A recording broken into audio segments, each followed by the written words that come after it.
قالوا أتجعل فيها من يفسد فيها ويسفك الدماء ونحن نسبح بحمدك ونقدس لك قال إني أعلم ما لا تعلمون وعلم آدم الأسماء كلها ثم عرضهم على الملائكة فقال أنبئوني بأسماء هؤلاء إن كنتم صادقين قالوا سبحانك لا علم لنا إلا ما علمتنا إنك أنت العليم الحكيم رب اشرح لي صدري ويسر لي أمري واحلل عقدة من لساني يفقهوا قولي قالوا سبحانك لا علم لنا إلا ما علمتنا إنك أنت العليم الحكيم قال يا آدم أنبئهم بأسمائهم فلما أنبأهم بأسمائهم قال ألم أقل لكم إني أعلم غيب السماوات والأرض وأعلم ما تبدون وما كنتم تكتمون وإذ قلنا للملائكة اسجدوا لآدم فسجدوا إلا إبليس أبى واستكبر وكان من الكافرين وقلنا يا آدم اسكن أنت وزوجك الجنة وكلا منها رغدا حيث شئتما ولا تقربا هذه الشجرة فتكونا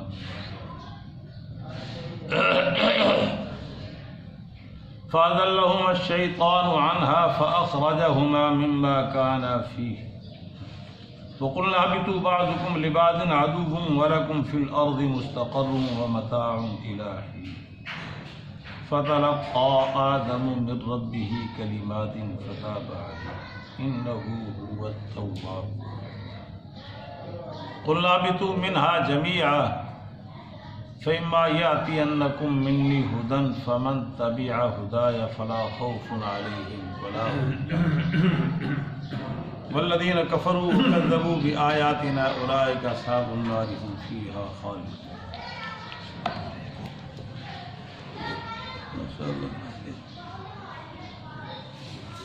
رب اشرح لي صدري ويسر لي أمري واحلل عقدة من لساني يفقهوا قولي رب زدني علما وارزقني فهما اللهم صل على سيدنا ومولانا محمد وعلى آل سيدنا ومولانا محمد وبارك وسلم یا رب صلی وسلم دائما ابدا علی حبیبک خیر الخلق کلہم والحبیب الذی ترجى شفاعته لكل حول من الاحوال مقتحم ما ان مدحت محمدا بمقالتی ولكن مدحت مقالتی بمحمد ہزار بار بشویم دہن بمسکو گلاب خنوس نام تو گفتم کمال دیا وہ زمانے میں معزز سے مسلمان ہو کر ہم خوار ہوئے تاریخ قرآن ہو کر گر تمہیں خواہی مسلمان زی ستم نیست ممکن جز بقرآن زی ستم مپندار سعدی کے راہ صفا تواں رفت جز ہے خدایا بحق بنی فاطمہ کے برقول ایمان کنی خاتمہ اگر دعوتن رد کنی بر قبول منو دست و دامان آل رسول آدمی کا جسم کیا ہے جس پہ شیدا ہے جہاں ایک مٹی کی عمارت ایک مٹی کا مکان خون کا گارا لگا اینٹ جس میں ہڈیاں چند سانسوں پہ کھڑا ہے یہ خیالی موت کی پرزور آندھی جس طبع سے ٹکرائے گی ٹوٹ کر یہ عمارت بس آنکھ میں شنیدم کے در روز امید و بیم بداں راہ بنے کا بے بخشت ارشاد باری تعالیٰ اور وہ وقت یاد کرو جب کہا تیرے رب نے فرشتوں سے میں بنانے والا ہوں زمین میں اپنا نام وہ کہنے لگے کہ آپ اس میں بنائیں گے انہیں جو فساد کریں گے اس میں اور بہائیں گے خون کو، تیری تعریف اور تیری تقدیس کے لیے، تسبیح بیان کرنے کے لیے ہم کافی ہیں۔ قال انی اعلم ما لا تعلمون، فرمایا کہ میں جانتا ہوں جو تم نہیں۔ اور سکھلائے آدم علیہ السلام کو ان تمام کے نام، پھر پیش کیا ان کو فرشتوں پر، پس کہا کہ تم مجھے ان تمام کی ناموں کی خبر دو اگر تم سچے ہو۔ وہ کہنے لگے پاک ہے تو، ہمارے علم میں نہیں مگر وہی جو تو نے ہمیں سکھایا، بے شک آپ جاننے والے حکمت والے۔ کہا اے آدم ان کو ان کے ناموں کی خبر دو۔ فلما انبأهم باسمائهم، جب آپ نے ان کو ان کے نام بتلا دیے، کہنے لگے کیا نہیں کہا تھا میں نے تمہیں کہ بے شک میں جانتا ہوں آسمان اور زمین کے غیب، اور میں جانتا ہوں جسے تم وہ چیز جسے تم ظاہر کرتے ہو اور جسے تم چھپاتے ہو۔ وہ وقت بھی یاد کرو جب کہا ہم نے فرشتوں سے کہ سجدہ کرو آدم کو، انہوں نے سجدہ کیا مگر ابلیس اس نے انکار کر دیا اور تکبر کیا اور وہ کافروں میں سے۔ کہا ہم نے اے آدم آپ اور آپ کی بیوی جنت میں قیام کرو، ٹھہرے رہائش پذیر، کھاؤ تم دونوں اس سے با فراغ جہاں سے تمہارا جی چاہے، اور اس درخت کے قریب مت جاؤ، بس ہو جاؤ گے تم ناواقف ہو۔ پس پھسلا دیا ان کو شیطان نے اس سے، پس نکالا ان دونوں کو اس میں سے جس میں وہ تھے، اور ہم نے کہا اتر جاؤ، تمہارا بعض بات کے لیے دشمن ہوگا اور تمہاری زمین میں جائے قرار ہے اور نفع اٹھانا ہے، لیکن بس سکھلائے آدم علیہ السلام کو اس کے رب نے چند کلمات، فتح علی، بس اللہ کی ذات آپ پر مہربان ہوئی، متوجہ، بے شک وہ توبہ قبول کرنے والے، رحم کرنے والے۔ ہم نے کہا اتر جاؤ تمام کے تمام، بس جب آئے تمہارے پاس ہدایت میری طرف سے، جس نے میری ہدایت کی پیروی کی ان کا خوف نہیں، نہ انہیں کوئی غم ہوگا، اور جنہوں نے انکار کر دیا اور جھٹلا دیا ہماری آیات کو، یہی لوگ دوزخ والے اس میں ہمیشہ۔ کلام کے آغاز میں اللہ نے تعلیم دی اہدنا الصراط المستقیم کے ذریعے، جب اس تعلیم پہ عمل تو پھر اللہ نے ہدایت کے لیے پورا قرآن اتار دیا، پھر فرما دیا کہ یہ کتاب تمام حقوق و شبہات سے بالاتر ہے، اور یہ اس کے ہدایت کے پروگرام سے صحیح معنی میں فائدہ اٹھائیں گے متقی۔ پھر ان کی نشانیاں بتلائی، یؤمنون بالغیب ویقیمون الصلاۃ ومما رزقناہم ينفقون، وہ بن دیکھے تو ایمان لائیں گے اور نمازوں کا اہتمام، زکوٰۃوں کی ادائیگی، مما رزقناہم، اور آپ سے ماقبل جو اللہ کا کلام آیا توریت انجیل زبور کی شکل میں، اس پہ بھی ایمان، اور وہ جو وحی آپ پہ آئی اس پہ بھی۔ پھر اللہ نے متقین کے لیے خوشخبری سنا دی، اولئک علی ھدی من ربہم واولئک ھم المفلحون، ہدایت پر بھی یہی ہیں اور فلاح پانے والے بھی یہی ہیں۔ اس کے بعد دوسرا گروہ جنہوں نے ظاہر اور باطن میں اللہ کا انکار کیا، ان کا کہہ دیا ختم اللہ علی قلوبہم وعلی سمعہم۔ پھر تیسرا گروہ جو ظاہراً تو ایمان کا اظہار کریں، باطن میں کفر اور شرک، جس کو قرآن کی اصطلاح میں منافق کہا جاتا ہے، 13 آیات پہ تقریباً مشتمل ان کا تذکرہ ہے۔ پھر اللہ نے انسانیت کو مخاطب کر کے کہا، دو ہی انداز ہیں خطاب کے قرآن میں، یا ایھا الناس یا ایھا الذین آمنوا۔ الناس سے مراد پوری زمین پہ بسنے والے انسان، پوری اولاد آدم، اور اعبدوا ربکم، اس رب کی عبادت کرو جس نے تمہیں پیدا کیا۔ اللہ نے یہاں پہ اپنی نعمتوں کا ذکر کیا، مادی نعمتوں کا بھی ذکر ہے اور روحانی نعمتوں کا بھی ذکر ہے۔ الذی جعل لکم الارض فراشا، ایسا مادی نعمت والسماء بناء وانزل من السماء ماء فاخرج به من الثمرات رزقا فلا تجعلوا للہ اندادا۔ پھر اللہ نے دوبارہ دہرایا کہ ہم نے جو اپنے بندے پہ کتاب اتاری ہے جس کو تم شک کی نگاہ سے دیکھتے ہو، اگر تم اس کے وحی الہی ہونے پہ ایمان نہیں رکھتے اور اس کو اللہ کا کلام نہیں مانتے تو تم بھی جیسی کلام لے ہو۔ اور پھر یہ قرآن میں چند جگہوں پہ فرمایا اس جیسا قرآن، اس جیسی 10 صورتیں، 10 بھی نہیں تو ایک ہی صورت لے آؤ، فاتوا بصورۃ من مثلہ۔ اور فرمایا یہ کام، اس کا چیلنج اللہ تعالیٰ فرما رہے ایک سے نہیں، پوری انسانیت جمع ہو جائے۔ نزول قرآن کے زمانے کا چیلنج ہے اور قیامت تک یہ چیلنج باقی ہے، وَدْعُوا شُهَدَاءَكُم مِّن دُونِي، اللہ کے علاوہ پوری دنیا میں اپنے مددگاروں کو بلاؤ۔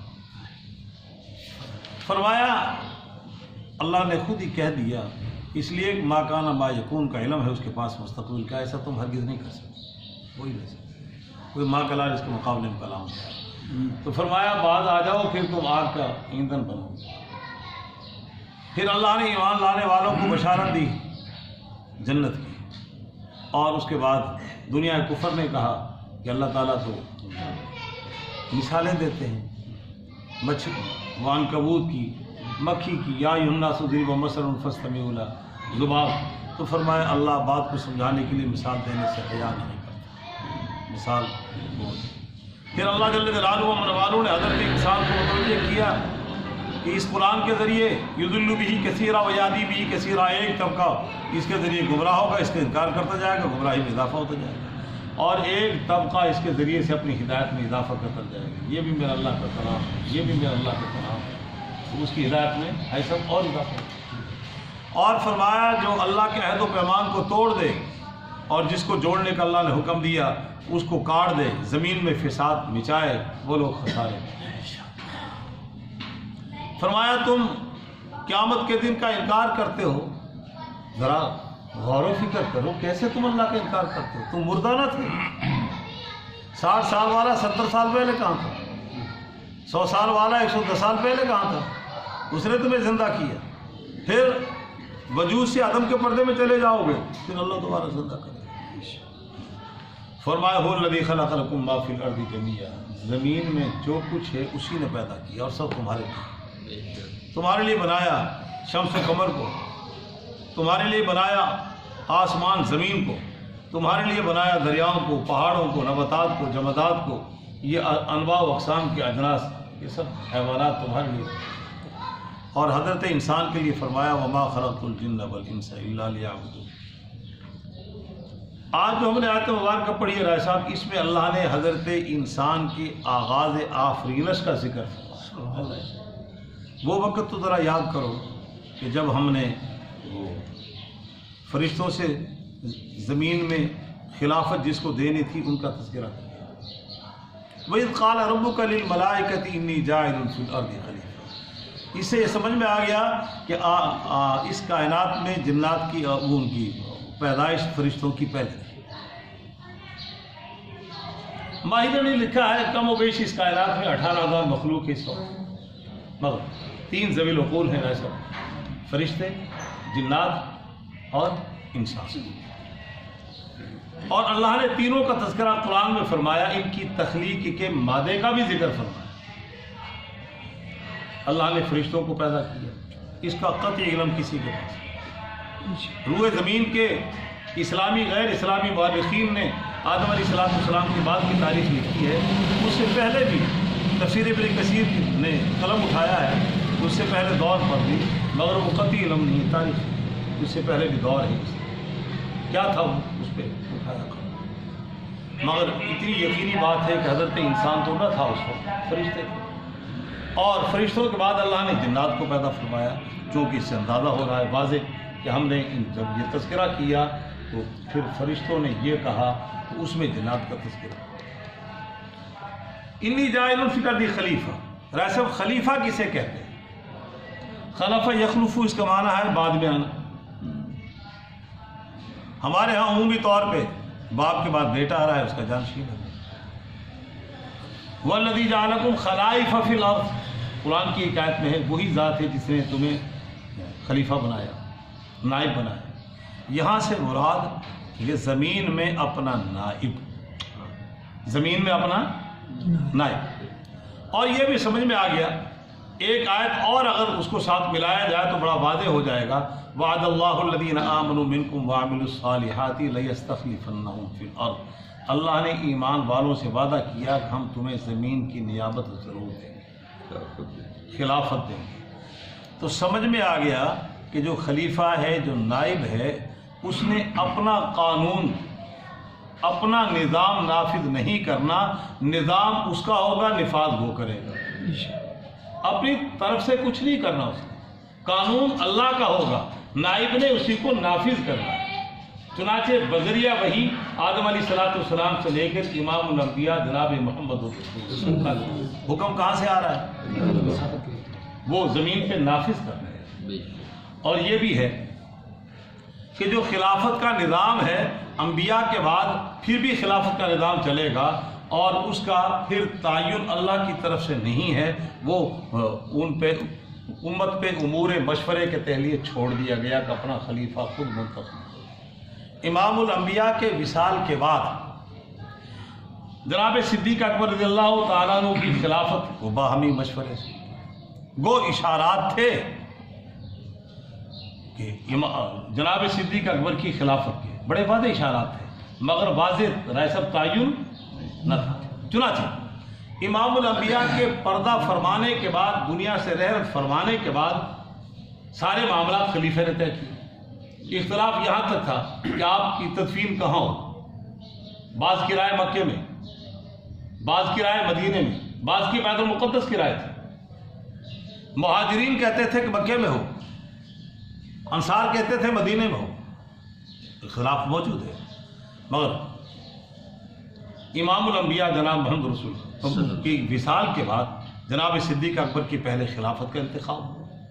انتخاب کے بعد پھر انہوں نے فرمایا کہ میں نے امام الانبیاء سے خود سنا ہے کہ اللہ کے نبی کا جہاں وصال ہو وہیں پہ دفن ہو، چنانچہ جہاں آپ کا وصال ہوا حجرہ عائشہ وہیں پہ تدفین، اور معاملات سارے کے ساتھ۔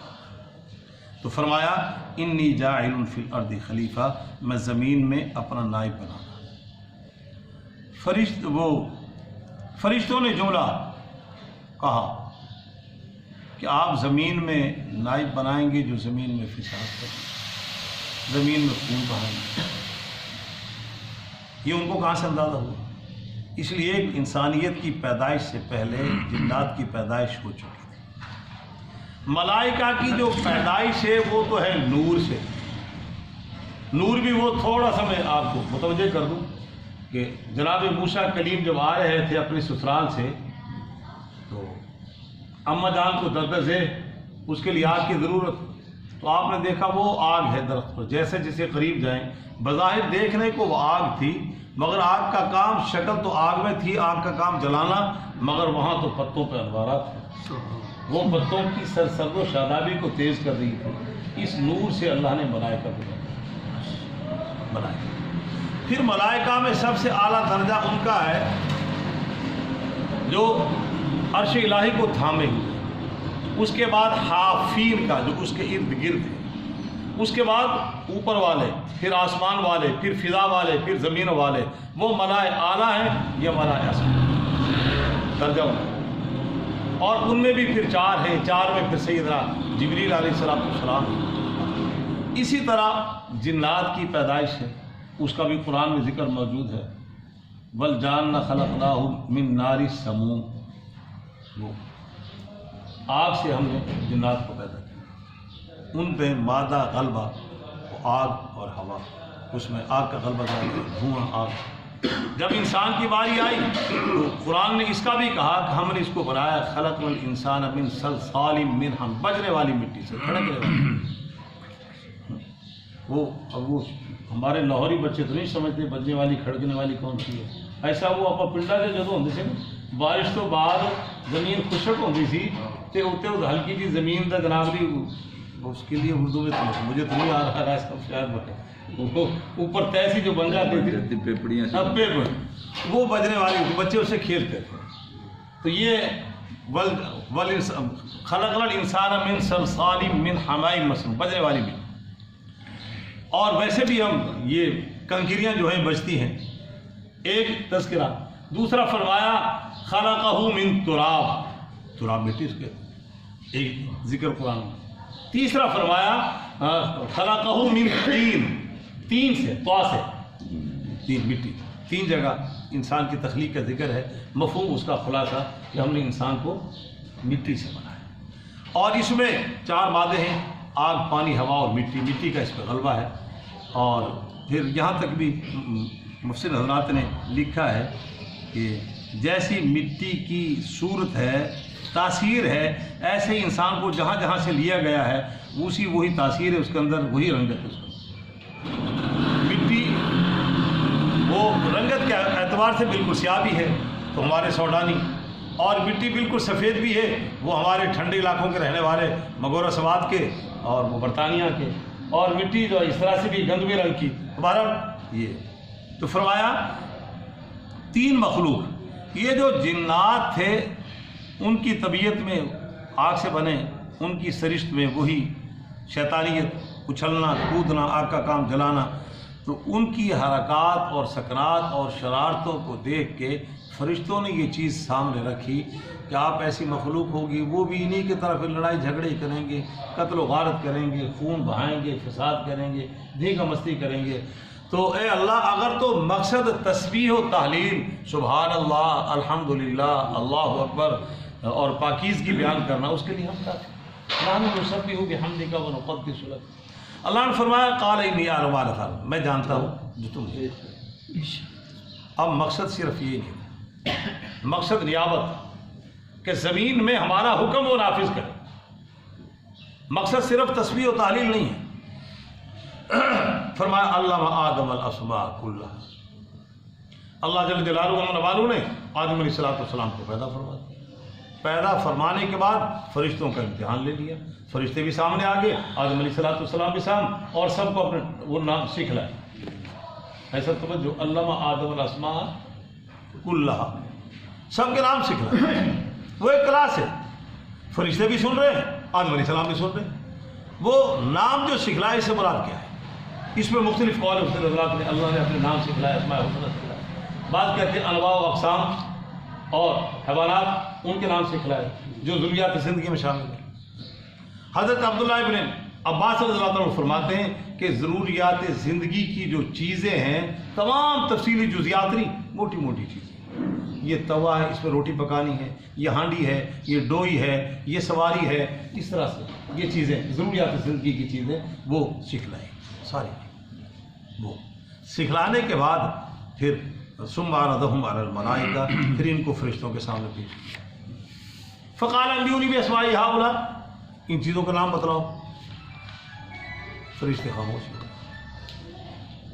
فرشتے خاموش. کلاس میں دو طرح کے بچے ہوتے ہیں، ایک بچہ ذہن میں ضبط کر لیتا ہے، ایک قلم سے ضبط کر لیتا ہے، اور ایک سنی کر دیتا ہے. اب سبق کے بعد پوچھا جائے استاد تو جناب کلاس میں اگر 30 بچے ہیں تو وہ مشکل 5 یا 2 ہوں گے جو پورا سبق جو سنا ہے سنا دیں گے، باقی تو کیا نہیں پتہ ہی. کچھ تو جناب نہیں، ان کا تصورات میں ہوں گے کذاب سریڈے میں میچ چل رہا ہے. کچھ کے تصورات ہوں گے جناب لی باہر سے بھی ٹیم آئی 30 سال کے بعد، ہاں جناب لی وہ اس کو. بلکہ ہمارے یہاں ایک درسگاہ میں ایک بچہ بس وہ درسگاہ میں بیٹھا ہوا تھا، دراصل وہ تھوڑا سا میں پورا سنانا بید بھی ہے، تو اس نے وہ نکال کر وہ اس طرح سے چادر اوڑھ کے وہ سن رہا تھا، اور وہ پلیرنے لگایا، وہ چوکا اور چھکا اس طرح ہے نا جی. وہ جب اس نے سنا تو اس طرح سبق میں زور سے جناب اس نے آواز اٹھا دیا، چھکا لگ گیا. استاد کو پتہ چل گیا تو اس یہ کیا کر رہا ہے، وہ سارا رات کھل گیا، بے ساختہ اس کے منہ سے نکل کے. وہ سبق میں بیٹھ کے بھی وہ اس کو سن رہا تھا. اب اس کو اس بچے سے پوچھا جائے تو اس نے کیا بتا. اب نمبر 2، جس کی متعلقہ چیز ہوتی ہے نا، جس کی سرشت میں طبیعت میں ضرورت ہو، وہ زیادہ سمجھتے ہیں. تو آدم علیہ السلام کے مزاج میں شامل تھی یہ چیزیں، استعمال کرنی ہے مستقبل میں، اس لیے انہوں نے ضبط کر لیا، اور فرشتے اس کو ضبط نہ کر سکے. اوپر سے گزر گئی باتیں. جب بلایا ان سے پوچھا تو پوچھنے کے بعد ان سے کہا انبئونی باسماء ہؤلاء، تم نے یہ کہا تھا کہ ہم کافی ہیں، تو یہ وہ، تو فرمایا ان چیزوں کے نام بتاؤ. لا سب کو پتہ کہیں. اور انہوں نے کہا قالوا سبحانک لا علم لنا، اے اللہ تیری ذات پاک ہے، ہمیں تو وہی علم ہے جو تو نے دے دیا، ہم نہیں جانتے، جاننے والی آپ کی ذات ہے، حکمت والی آپ کی ذات ہے۔ اس کے بعد آدم علیہ السلام کو بلایا، قال یا آدم انبئہم باسمائہم، اے آدم ان کو ان کے ذرا نام بتاؤ۔ انہوں نے بتلا دیا کہ اے توائی، اے ہانڈی ہے، اے ڈوئی ہے، ضروریات زندگی، یہ لباس ہے، یہ جوتے ہیں، یہ فلاں چیز ہے، جتنا بھی اللہ نے۔ ہاں یہاں پہ رائے صاحب وہ تھوڑی سی ایک اشارت ایک بات کہہ دوں رائے صاحب اگر آپ اجازت دیں، یہاں لفظ ہے بہت سے لوگوں کو وہ خطا ہو جاتی ہے، وَعَلَّمَ آدَمَ الْأَسْمَاءَ كُلَّهَا، لفظ کل پہ کہتے ہیں کہ انبیاء علیہ السلام کو اللہ نے کل علم دے دیا۔ کیا دے دیا؟ کلی علم۔ اگر اس سے مراد کلی ہے تو پھر لفظوں کے ظاہر کو ہی دیکھنا ہے تو قرآن نے 19ویں سپارے میں ایک اور جملہ بھی کہا ہے،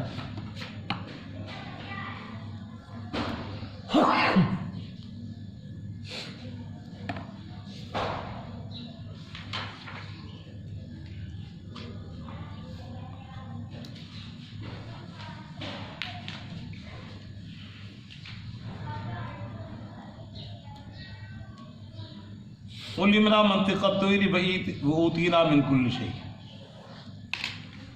اور ہم نے ہر چیز عطا فرمائی، ہم نے ہر چیز عطا فرمائی۔ اس چیزوں سے ہوا مغالطہ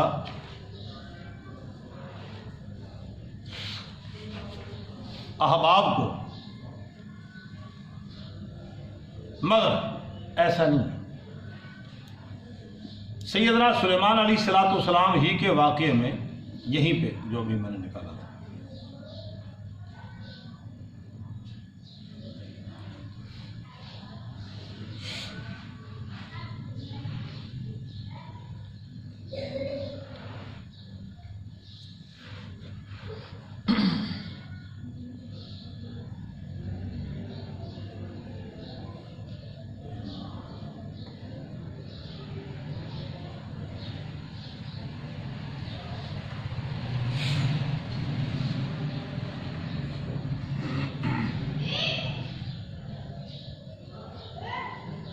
چلے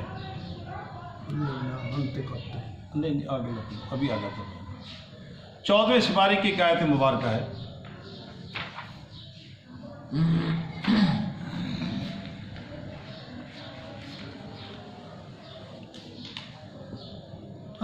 ثم کلی من کل الثمرات، ثم کلی، ہم نے وہی کی قلب پہ الحاق کیا شہد کی مکھی کو، تمام پھل کھاؤ۔ وہ پھلوں کا بیٹھتی ہے، چوستی ہے، پھر اس کے ذریعے سے وہ اندر پھر شہد تیار ہوتا ہے۔ اب دنیا بھر کے جتنے پھل ہیں وہ سب کو استعمال نہیں کر سکتے، اس لیے کہ بعض پھل ایسے خول میں بند ہیں وہاں تک اس کی رسائی انار، کنو، آم اندر جائے گی وہ نہیں۔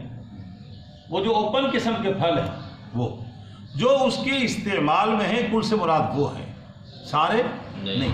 اسی طرح آدم علیہ السلام کے متعلقہ چیزوں کے نام بتلائے، ساری دنیا کا کل اس سے مراد نہیں۔ خیر، تو فرمایا اے آدم ان کو ذرا بتلاؤ، فلما انباہم باسمائہم، آپ نے ان کے نام بتلا دیے۔ اللہ جل جلالہ و من والو نے فرمایا فرشتوں کو سامنے کہ میں نے تم سے نہیں کہا تھا کہ میں جانتا ہوں آسمان اور زمین کا غیب، اور وہ بھی جانتا ہوں جسے تم ظاہر کرتے ہو، جسے تم رائے سب توجہ ہو، یہ آسمان اور زمین کا غیب مخاطب کی نسبت سے ہے، اللہ کی نسبت سے غیب نہیں۔ اللہ کے لیے تو سب ہی ظاہر ہے، غیب ہے ہی نہیں۔ وما یعزب عن ربک من مثقال ذرہ، تیرے رب سے تو رائے کے دانے کے برابر بھی کوئی چیز اوجھل نہیں ہے، کوئی چیز چھپی نہیں۔ اللہ کی تو سب سامنے ہے نا، اللہ کے لیے غیب نہیں ہے، یہ غیب مخلوق کے اعتبار سے، فرشتوں کے اعتبار سے۔ تو فرمایا اس کے وقت، اور وہ وقت بھی یاد کرو جب ہم نے فرشتوں سے کہا سجدہ کرو آدم، فسجدوا، سب نے سجدہ کیا، سجدہ نے سجدہ کیا۔ یہ سجدے پہ ذرا توجہ ہو، سجدے دو قسم کے ہیں، سجدہ عبادت اور سجدہ تعظیم۔ سجدہ عبادت اور سجدہ تعظیم۔ سجدہ عبادت وہ ہوتا ہے کہ جو اس نیت سے کیا جائے کہ تو میرا خالق ہے، میں تیری مخلوق ہوں، تیری عبادت سمجھ کے میں سجدہ کر رہا ہوں، تو وہ ہے سجدہ عبادت۔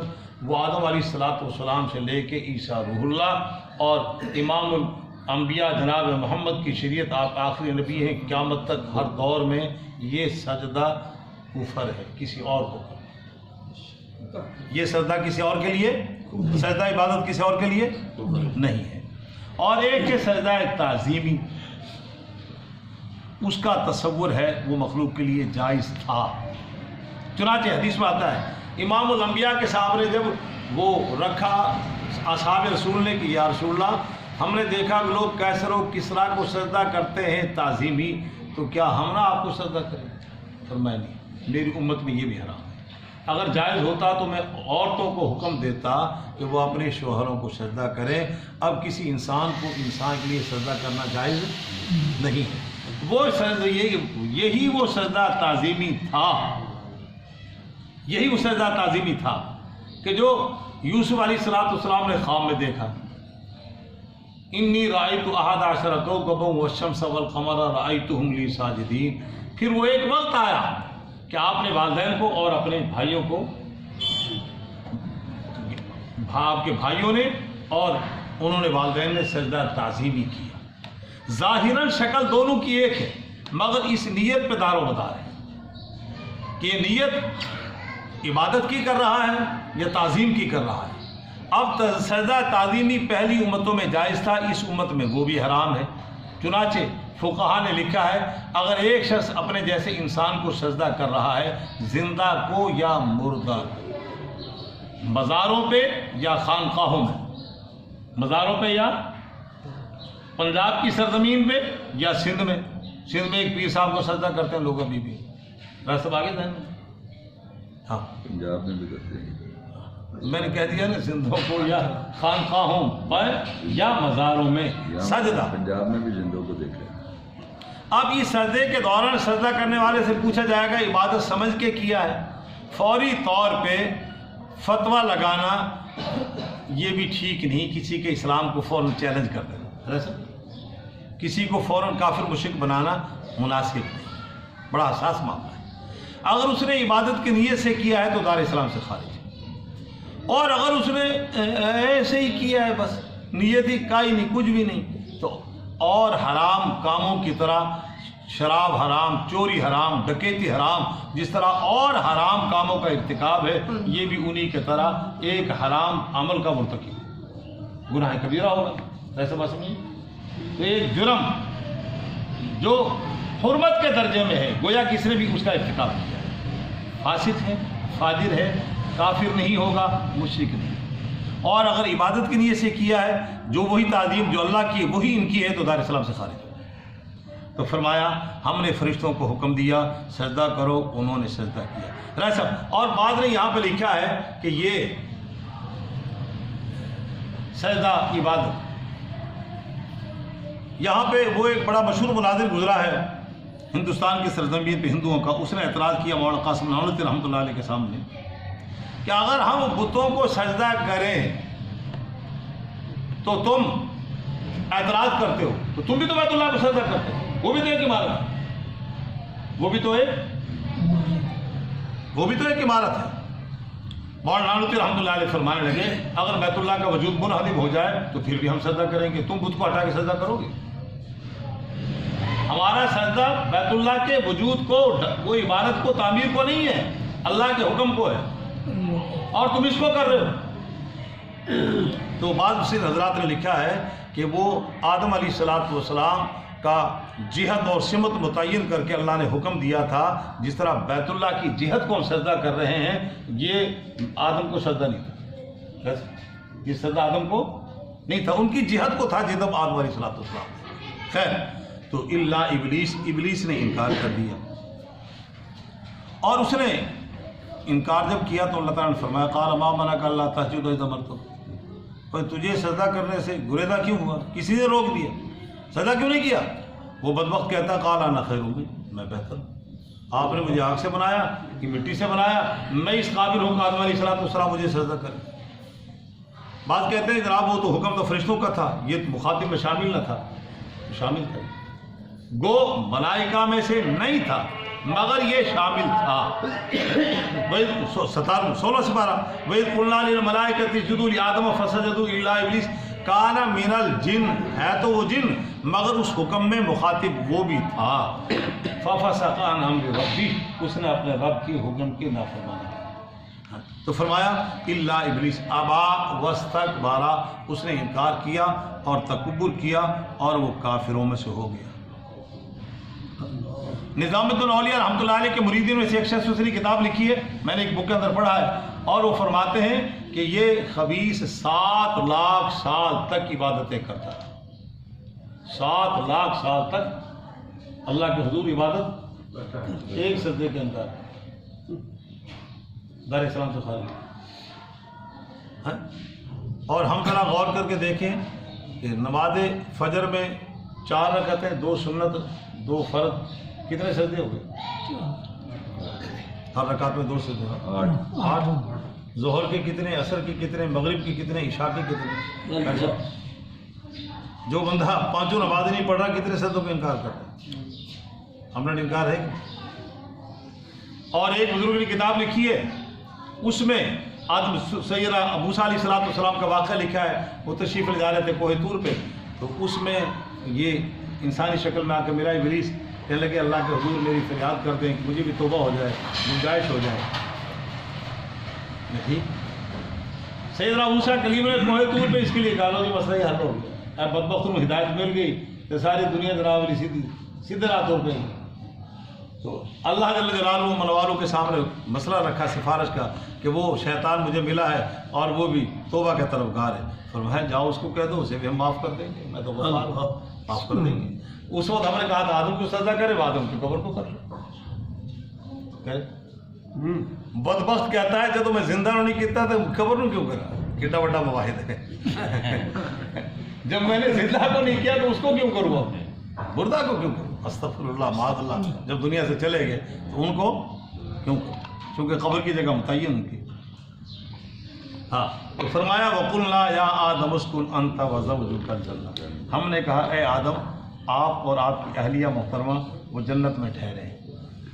اللہ جل جلالہ و منوال فرما رہے یا ایھا الناس اتقوا ربکم الذی خلقکم من نفس واحدہ وخلق منها زوجہا، ہم نے آدم کو پیدا کیا علیہ الصلوۃ والتسلیم اور ان سے ان کی بیوی کو پیدا کیا، بائیں پسلی سے پیدا ہو گئے، اور ان کے جی بہلانے کے لیے یہ سلسلہ، تو کہا دونوں جنت میں رہو، وَكُلَا مِنْهَا رَغَدًا، اور اس میں سے کھاؤ پیو بافراؤ، کھل کے کھاؤ پیو، کوئی محنت نہیں، کوئی ریاضت نہیں، کوئی مجاہدہ نہیں، کوئی مشقت نہیں، ہمہ قسم کے انواع اقسام کی نعمتیں، فراغت سے کھاؤ پیو اس میں، آپ بھی اور آپ کی بیوی۔ وَلَا تَقْرَبَا هَٰذِهِ الشَّجَرَةَ، پابندی لگا دی کہ اس درخت کے قریب نہ جاؤ۔ لفظ کیا ہے ایسا؟ وَلَا تَقْرَبَا، اب یہ شجر کیا ہے اس مفسرین نے کلام ہے، بعض کہتے ہیں کھجور کا درخت مراد ہے، بعض کہتے ہیں انجیر کا درخت مراد ہے، بعض نے اور بھی لیا ہے۔ عموماً مشہور رائے محدثین مفسرین کی ہے کہ گندم کا درخت ہے۔ اب یہاں لوگوں کو اشکال ہو جاتا ہے گندم کا تو اتنا سا پودا ہوتا ہے، وہ درخت کا ہے، یہ بھی اشکال ہوتا ہے، وہ درخت اس میں درخت کے اطلاق تو نہیں ہوتا۔ تو بڑا خوبصورت مفسر حضرات نے اس کا بھی جواب دیا ہے کہ کوئی چیز اپنے آغاز میں بہت بڑی ہوتی ہے، آہستہ آہستہ آہستہ اس کا وجود چھوٹا سا رہ جاتا ہے۔ انسان انسان آدم اولاد آدم کا قد کتنا تھا، جسامت کتنی تھی، اور کتنی ہے، قوم عاد قوم سمود کے راج کتنا تھا۔ اور جناب امام ابو داؤد رحمۃ اللہ علیہ فرماتے ہیں کہ میں نے مصر کے علاقے میں کہ وہ کھیرا ایسا دیکھا کہ اس کے کھیرے کے لمبائی 10 بالش سے بڑی تھی۔ بہرحال غرور زمانے کے ساتھ اس کا وجود کم ہو گیا ہو، اب جو کم رہ گیا۔ حدیث میں آتا ہے کہ عیسیٰ علیہ السلام کے نزول کے بعد، حدیث میں آتا ہے عیسیٰ علیہ السلام کے نزول کے زمانے میں انار کا دانہ اتنا بڑا ہوگا، ایک دانے کی جو جسامت ہے اس کو 2 ٹکڑوں میں تقسیم کیا جائے تو اس کے ایک خول کے نیچے 10 بندوں کا خیمہ بن جائے، اتنا بڑا جسامت۔ تو مجھے ایک شخص کہنے لگے کہ میں امریکہ گیا اور قاری صاحب وہاں پہ میں نے شیر جو دیکھا، جنگل کا شیر، اس کی جسامت خرگوش تھی، اور وہاں پہ جو تربوز دیکھا تو اتنا بڑا دیکھا، وہاں مٹکے جتنا۔ بڑے بڑے ثابتی اعتبار سے اللہ کا نظام ہے. تو خیر ولا تقربا هذه الشجرة فتكونا من الظالمين، آپ خطا کاروں میں سے ناواقفین میں سے ہو جائیں. فأضلهما الشيطان عنها فأخرجهما، ان دونوں کو شیطان نے پھسلایا. حدیث میں آتا ہے کہ وہ شیطان نے جو وسوسہ ڈالا وہ اما حوا کی طرف ڈالا. اما حوا نے قائل کر لیا آدم علیہ السلام کو. اور میں مختصراً کہہ دوں 16ویں سپارے کی آیت ہے فناسیہ، سارے معاملے میں ہم نے آدم کے نسیان کو غالب کر دیا. یہ اللہ کی طرف سے ایک نظام تھا. جب نائب بنایا تو کہاں تھے آپ؟ جنت میں. جنت کہاں ہے؟ بعض کے قول ہے کہ دنیا میں تھی. نہیں، قول راجع یہی ہے کہ وہ جنت جس کا تذکرہ قرآن میں ہے عند سدرۃ المنتہی عندہا جنت الماوا، سات و آسمانوں سے اوپر ہے سدرہ اور اسی کے ساتھ ہے جنت، اسی جنت میں. اور نیابت کے لیے زمین کو اتارنا تھا، اللہ کا ایک نظام تھا. تو بہرحال فناسیہ، ہم نے آدم علیہ السلام کو بھلایا. اور بھلانے میں شیطان نے جو وسوسہ ڈالا باہر رہ کے، اب وہ اما حوا کو اعتماد ملی وہاں پہ کہ یہ فائدے ہیں اس کے، یہ فائدے ہیں، یہ فائدے ہیں. انہوں نے قائل کر لیا جناب آدم علیہ السلام. ابا جی نو اما جان نے قائل کر لیا. چنانچہ حدیث میں آتا ہے کہ نبی علیہ السلام نے ارشاد فرمایا کہ مجھے آدم علیہ السلام پہ 2 چیزوں میں برتری ہے. 2 چیزوں میں برتری. ایک تو ہر ایک کے ساتھ شیطان ہے، اور اللہ نے جو میرے ساتھ شیطان لگایا وہ مسلمان ہو گیا، وہ میرا متی ہو گیا. یہ برتری ہے. آدم علیہ السلام کے ساتھ شیطان دیکھو وسوسے ڈال کے گڑبڑ کرا دیا، کہاں سے کہاں پہنچایا. اور فرمایا مجھ محمد کے ساتھ جو شیطان ہے وہ مسلمان ہو گیا، تابع ہو گیا میری، اس کی ضرورت نہیں مجھے غلط کام کی طرف لے جائے. اور دوسرا فرمایا آدم علیہ السلام کی عالیہ محترمہ، انہوں نے آدم علیہ السلام کو اس طرح سے دنیا کی طرف ابھارا، دنیا کی رغبت. فرمایا مجھ محمد کو جو اللہ نے ازواج مطہرات دی ہیں وہ ایسی پاکیزہ دی ہیں، ایسی عمدہ دی ہیں، انہوں نے کبھی بھی اس طرف مجھے نہیں دی. ایک مرتبہ جب خوشحالی آئی تو خرچے کا تقاضا کیا تو میں محمد ان سے نالا ہوا. پھر میں نے کہہ دیا کہ یا تو اس کو رکھ لو یا مجھے رکھ لو. انہوں نے کہا کہ ہمیں فقر و فاقہ منظور ہے، آپ کے دامن کو ہمیں چھوڑ. تو پھر میں اللہ نے ایسی بیویاں دی. علی جو ان ازواج مطہرات کے متعلق لب کشائی کرے اس تو وڈی تے پیڑی دی زبان کتے نال بھی پیڑی، جو ان ازواج مطہرات کو جن کی تقدس کا تقدیس کا قرآن میں ذکر ہے، تقدیس کا ذکر قرآن میں. اور امام الانبیاء نے فرمایا کہ مجھے اللہ نے ایسی بیوی عطا فرمائی. تو فرمایا فاخرجہما مما کان، ہم نے وہ دونوں جہاں پہ تھے وہاں سے اتار دیا. جبریل کو آرڈر ملا کہ معزز مہمانوں کو نیچے اتار دو، اللہ کا حکم ہے. اور ہم نے کہا کہ اتر جاؤ، تمہارا باز تمہارے باز کے لیے دشمن ہوگا، تمہاری اولاد آپس میں ایک دوسرے دشمن. وَلَكُمْ فِي الْأَرْضِ مُسْتَقَرٌّ، اور زمین تمہارے لیے جائے قرار ہوگی، زمین ہی تمہارے لیے جائے قرار. آج لوگ بڑا ایسا بڑی محنت کر کے وہ اوپر تک جا رہے ہیں نا، سورج کے بعد سے کہتے ہیں وہاں جناب یہ بستی بنانی ہے، کہ نہیں جائے قرار زمین ہے، وہاں بستی نہیں بنا سکتے، نہیں ہو سکتا. جائے قرار اس کو بنایا اس لیے کہ وہاں تو ٹھہرا ہی نہیں جا سکتا. وہاں کے ماہرین نے بتلایا ہے کہ وہاں جیسا لباس ہے، وہاں کھانا پینا رہائش اتنا خرچہ ہے کہ وہ تو جناب قانون جتنا خزانہ بھی ختم ہو جائے گا. وہاں کا درجہ حرارت جو ہے 24,000 سینٹی گریڈ. یہ لاہوری تو جناب 45 تو کا کبر جاندے ہیں. وہ سبی والا 53 ہے، وہ سبی والا وہاں جناب یہ سونے کی طرح مہنگی بکتی ہے برف، اتنی مہنگی. میں تشبیہ دے رہا ہوں کتنی مہنگی برف بکتی وہاں. مگر جہاں 24,000 سینٹی گریڈ ہو درجہ حرارت، وہاں پر رہ سکتا ہے آدمی جناب. وہ ٹھہرانا جنہ کو مسلمانوں کا جناب نے مال کھویا ہے تو ایک کو جھٹکے سے لگے جائے گا. سارا مسلمانوں سے کھویا نا سارا، انہیں کو انہوں بنایا، انہیں سے کام لیا ہے نا. یہ بیچارے سیدھے سارے بھولے بھالے غلام ہیں جن کو بنایا ہوا تم نے طویل عرصے سے.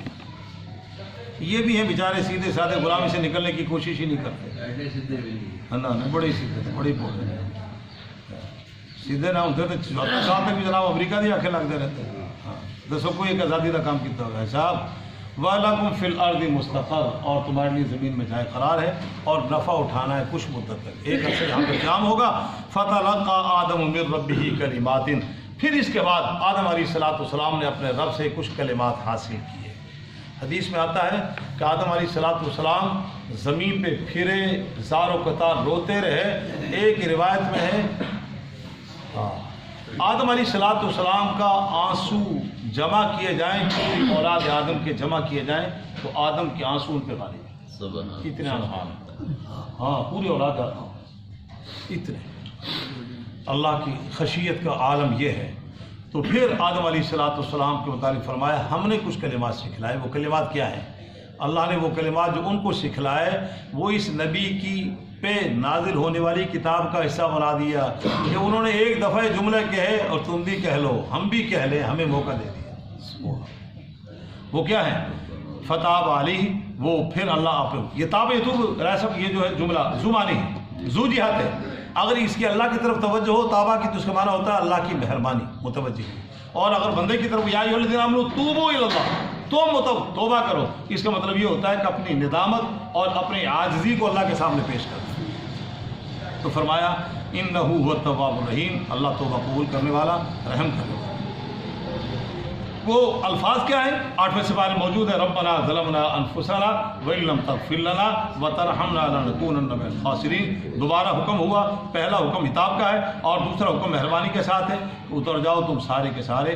اب ضابطہ کیا ہوگا؟ اب میری طرف سے ہدایت کا پیغام آئے گا، جو اس میں لبیک کہے گا اور حکم کو مانے گا اور سر تسلیم خم کرے گا ہماری حکم کے سامنے، فمن طبیع ہدایا، انہیں کوئی خوف نہیں ہوگا، نہ انہیں کوئی غم ہوگا۔ یہ خوف اور غم ماضی اور مستقبل کے اعتبار سے ہوتا ہے، ماضی پہ پچھتاوا نہیں ہوگا، آئندہ کوئی اس کو خوف نہیں ہوگا، ماضی کا پچھتاوا نہیں ہوگا۔ اور جس نے اس کا انکار کر دیا، ہمارے پیغام ہدایت کا انکار کر دیا، اسے جھٹلا دیا، یہ لوگ دوزخ والے ہوں گے، ہمیشہ رہیں گے۔ اب انسانیت دو طبقوں میں تقسیم ہو گئی، جس نے ہدایت کو مان لیا وہ جنتی، اور جس نے جھٹلا دیا، انکار کر دیا، وہ جہنمی۔ اللہ نے فضل کیا کہ ہمیں موروثی طور پہ اللہ نے ہدایت دے دی، ماں باپ کی ہانی قرآن۔ اب جتنا اس کو الایمان یزید و ینقص، ایمان گھٹتا بھی ہے بڑھتا بھی ہے۔ ہم اگر کاہلی کریں گے، نافرمانی کریں گے تو ایمان گھٹے گا، اور اگر تعمیل ارشاد میں آگے بڑھتے جائیں گے تو ایمان بڑھتا جائے گا۔ اللہ تعالیٰ ہمیں جس طرح مادی اعتبار سے محنت کریں تو مادیت بڑھتی ہے، روحانیت پہ محنت کریں روحانیت بھی بڑھتی ہے۔ اللہ تعالیٰ ہمیں اب از خود محنت کر کے اپنے کسب کے ذریعے، کاوش کے ذریعے اللہ تعالیٰ ہمیں اپنی ہدایت کو بڑھانے کی اللہ ہمیں توفیق نصیب فرمائے، اور اللہ اسی پہ خاتمہ نصیب فرمائے۔